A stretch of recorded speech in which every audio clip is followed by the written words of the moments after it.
Well, what can you say about Dylan Bruce's character? Well, he's a cop. He's kind of a not such a good guy. He has a secret. That's all I'll say.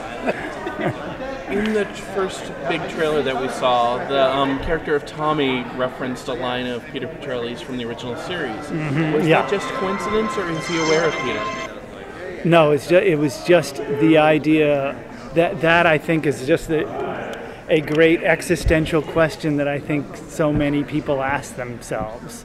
And I think it's actually the core question that made the show what it was. That I think everyone, when you looked out at those 7,000 people today in that audience, part of me wants to believe that they're all there because they too feel that they're extraordinary, living ordinary lives but feeling extraordinary. And I think that it is that wish fulfillment, that sense that all of us have that we must, be meant for something great. That, a teenage boy like Tommy's character who suddenly feels that something's happening to him and he needs answers. It felt like the beautiful thing is that he didn't know Peter Petrelli, that he just asked that question as purely as anybody else. Will we see any of the Petrellis or any relatives, or will there? Well, you saw Christine Rose in the trailer. Yes. Like Monty or Simon or anybody like that? No. When we spoke recently, you said that you weren't surprised that Heroes is back. That you somehow always knew it. Being in Hall H and watching that response, is that sort of vindication for you, or validation rather? I don't want to say I always knew it would be bad. I don't mean that in an arrogant way. I mean that in a kind of almost. It just felt like I wasn't done, and the audience felt like it was still there. You know what I mean? And yeah, when you go out into Hall H and the insecure writer in me, you wonder whether people are just going to throw tomatoes at you when you walk out there. So when you see the fact that people were still,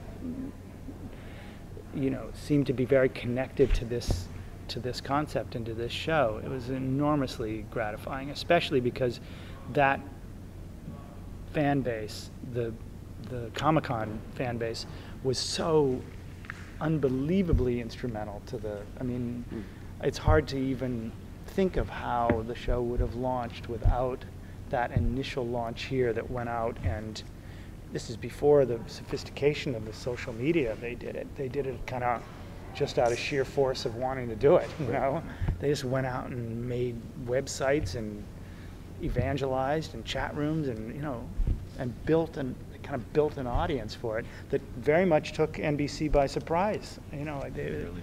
NBC was pushing another show that year. There's the Aaron Sorkin's show was going to be the hit of and it very much snuck up on everybody that Heroes, and it was that time between July and when we launched in September that this Comic-Con thing took its shape.